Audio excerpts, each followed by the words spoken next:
Hey guys, it is currently 5:27 in the morning on the 10th, but we're going to go ahead and talk about day 9 of NaNoWriMo. For day 9, before I started writing, I was 10,240 words behind where I needed to be on track to meet my personal goal for the month, which is 171,000 words, in case this is your first video. I started the morning by editing Nano Day 5's video. I wrote 942 words in the ABC Killer. And then I started the to-do list notebook for Thundering Hooves, and I don't think I've showed you any of those yet, so I will go ahead and do that now. Like I've said before, I don't plot my books out, I don't do anything like that. I just write them based on what stories the characters tell, and then when I do my edits, I eventually take notes on every single thing that has happened in them, make sure that the timeline falls in order, make sure that things are all done if the characters say they are done, so on and so forth. And in that regard, keeping track of the things that the characters say that they are going to do, in order to make sure that the majority of those things get done in the first draft, I make to-do lists. So every time that the characters say they're going to do something, every time that something comes up that the characters need to do, those things are jotted down on this list. So you can see it a little bit there. The date that the first part takes place in, which I think is the prologue, we go over the killer and all of that stuff, and sometimes the name isn't included here. But with the Bo Austin, well, with the Young Bo series, you know who the killer is from the description. You don't just know them based on the name of the killer, you actually physically know the killer's name, just from the description of the book, and then we meet them always in the prologue, or the first chapter, or both, or whatever. So it doesn't matter if their name is included here. With some of my other books, like any of the books in the Bo Austin series, or the Bo Austin Taylor series, or even like Beatings from a Butcher and all of that, I don't know the killer's name until much later in the book, so then their name is included at that point, not in the beginning.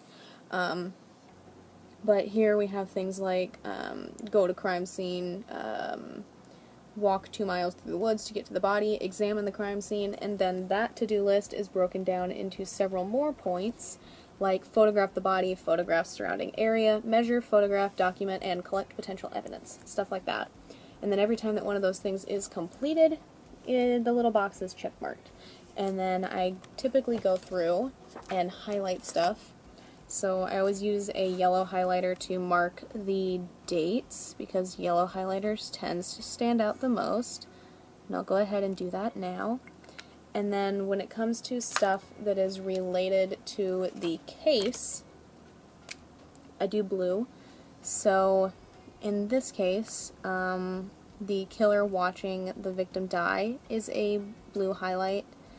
Go to crime scene is a blue highlight. Walk 2 miles is a blue highlight. And the killer putting the horse away is an orange highlight, which means things that need to still be done but are not crime scene related or crime related in general. And give Bo a forensics windbreaker is also orange. And I don't know if you'll be able to see those. Okay, you can. So dates, check marks, whatever, and then once these are check marked, those will all be blue. But I tend to do these for every one of my books nowadays. I didn't used to.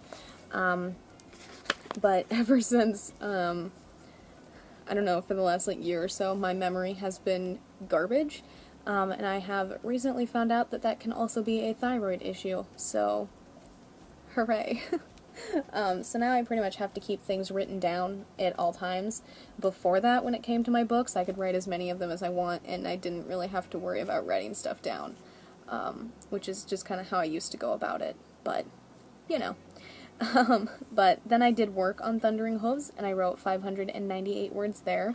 I took a break to edit a Days Gone video, which probably took me about an hour. They're like 30 to 40 minute long videos. I cut clips and stuff like that, so it takes a bit, but that's okay.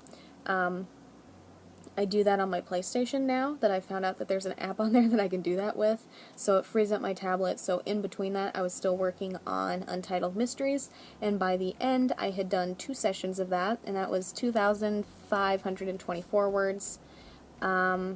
and then I went to bed around 10, I think, give or take. And then after some noise, dog, and pain interruptions, I woke up around 7 and didn't start writing until around 8:30 or so. I wrote 940 words in TE, 788 in TFL, lost internet around 11 p.m. By the way, it is 5:32 in the morning. I still don't have internet.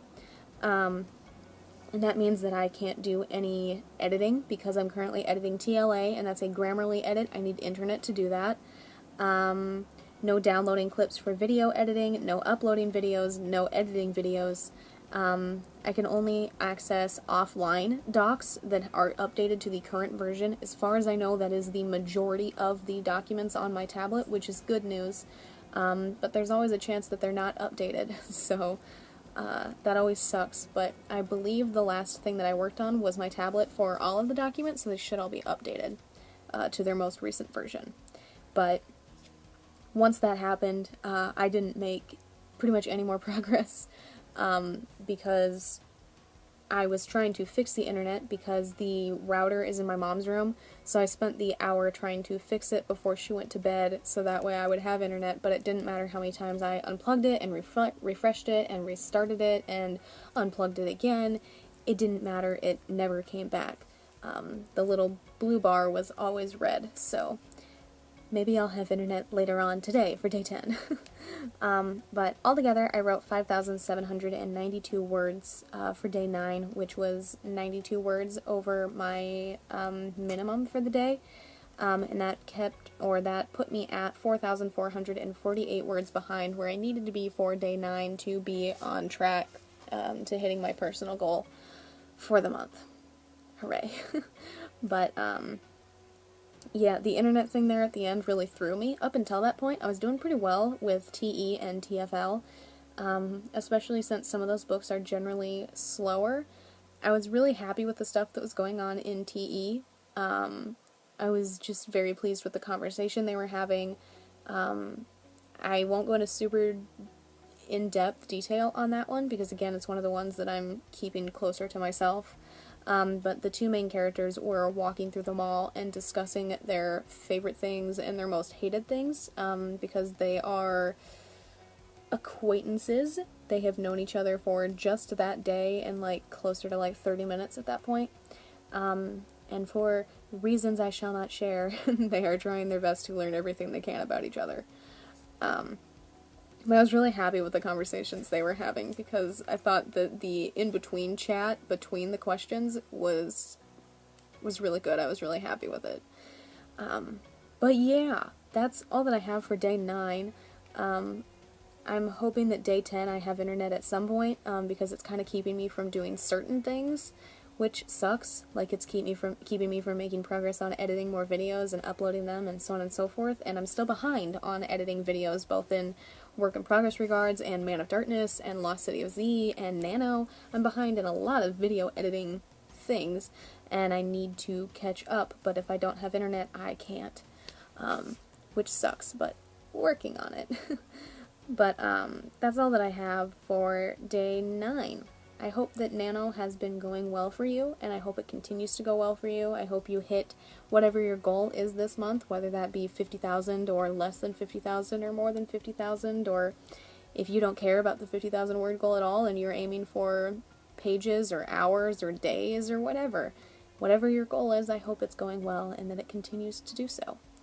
But that is all I personally have for day 9. If you enjoyed this video, a like is always appreciated, and if you'd like to stay updated on my writing, my editing, the gaming videos I upload roughly every Friday, Nano, anything that I do on this channel in between, feel free to subscribe.